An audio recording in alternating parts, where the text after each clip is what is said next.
everybody. Well, I'm back, this time with a checklist relating to the contestants. With my experiences, I've realized and understood that 99.99% of the contestants come to the contest without knowing what is wanted of them. They wait for the pearls of wisdom either from the chief judge or the contest chair to tell them what happens in a contest, which is not right. Every contestant who takes the stage should realize and understand what is required of them to be a full-fledged contestant. So I'm bringing here the contestant checklist. So let's go for it and see what the contestant needs to know before a contest, during a contest. All right, here we go.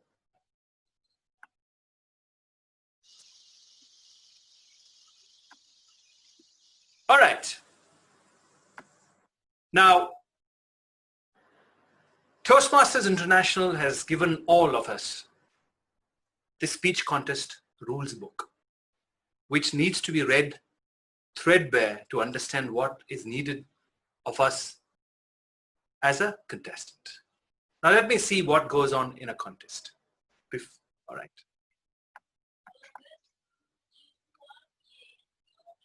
All right, here you have the contestants checklist coming your way.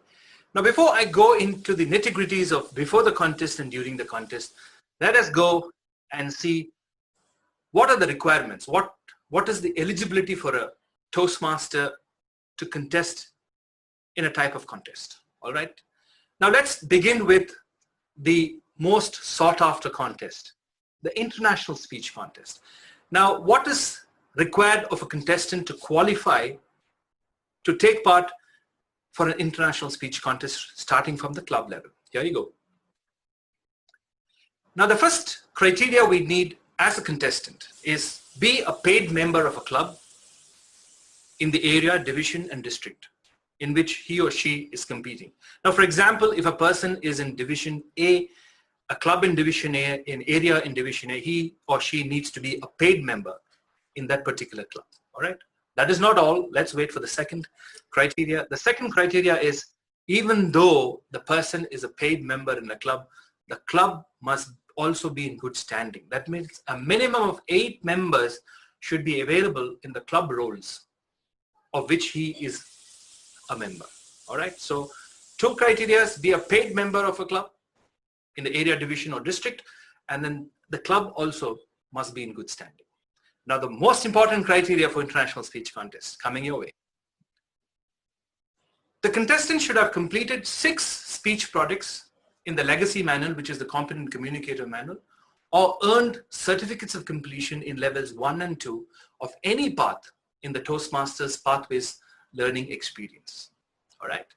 So remember this, any person who has joined before 3rd of May 2018 is eligible to take credit from the competent communicator manual and claim 6 speeches, and any person who has joined on and after 3rd May 2018 can only take credit by clearing level 1s and level 2 and be eligible for the international speech contest.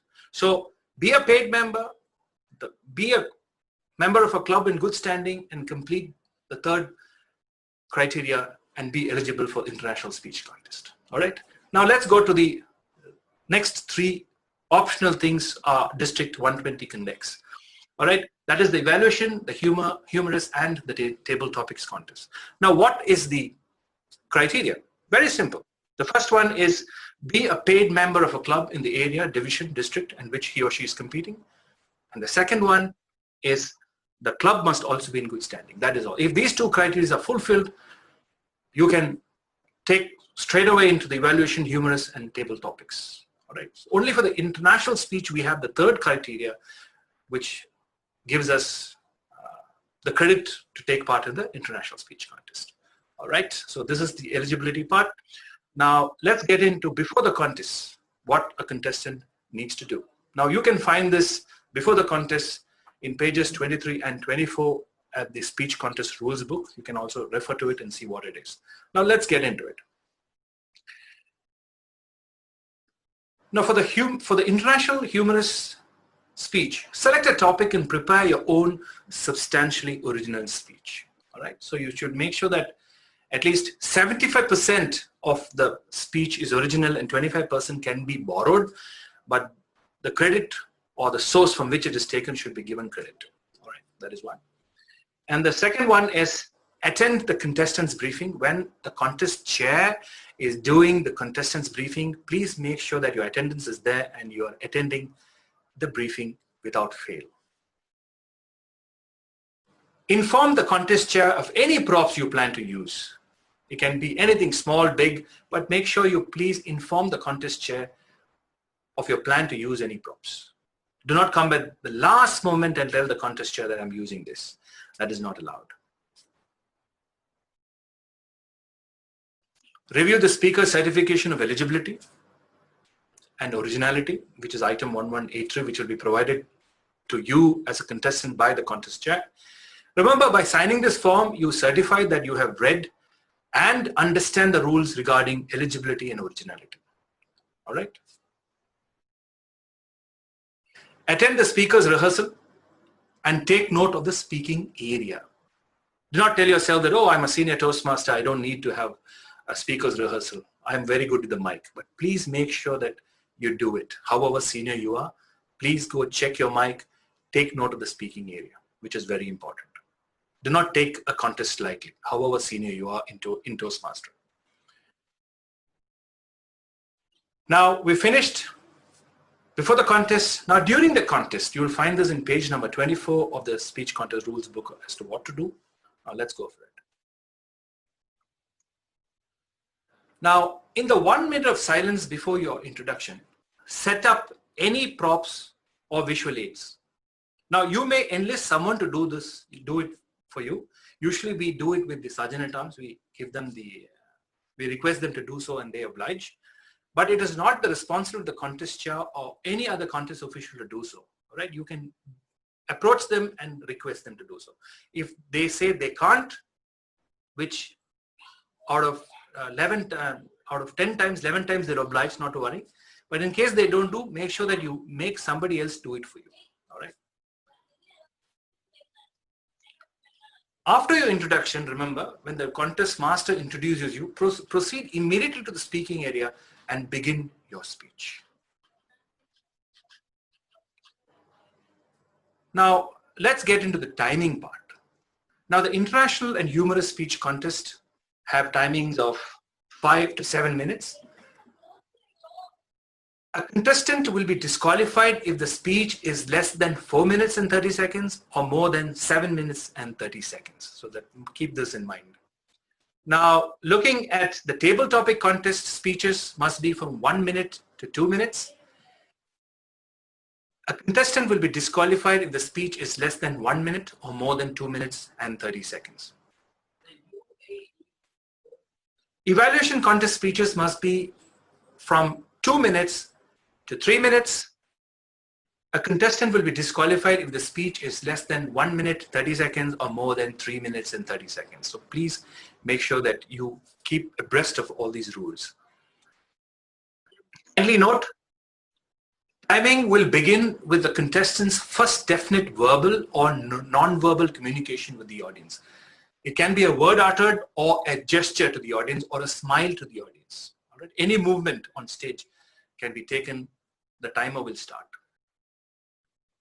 The speaker should begin speaking within a short time after arriving at the speaking area and is not permitted to delay the contest unnecessarily. In case you come onto the contest stage and you just keep looking around for 15 or 20 seconds or 5 or 10 seconds but delaying the contest, that is not allowed.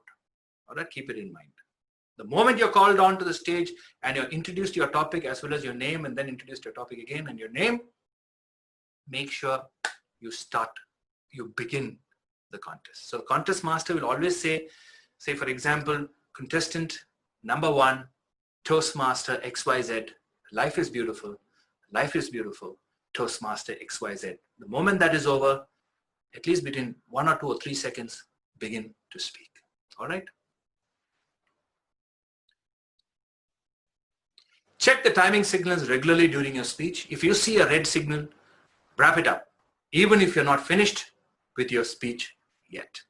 Please don't get disqualified. It's a humble request. Please don't get disqualified. Immediately following your speech, if you have any props on stage, remove them from the speaking area. You may enlist someone to help you with this, but it is not the responsibility of the contest chair or any other contest official to do so. What I follow is, if I have a prop on stage, when I finish my speech, I personally remove it and come down the stage. All right. And finally, most important, as a contestant, read the speech contest rule book. From page 1 till the page Z, please read it. It's very important. It is not only, speech contest rule book is not only for the judges to read it, it is for every contestant who wants to go the length of contest should read the book. Because if a speech contestant is well armed with the speech contest rules, it is easier and better for the contestant to go through the process of contesting. Well, all I can say is happy contesting and do very well this contest season, and wishing you all the very best. This is your District Chief Judge, DTM Rajiv Nambiar, thanking you for your patient listening. And if you have any doubts, if you want any clarifications regarding the contest, please make sure you email me at cjdistrict120@gmail.com so that I can give you the answers. If I don't have the answers, I can at least source the answers and give it to you. Well, thank you very much for your patient listening, and cheers.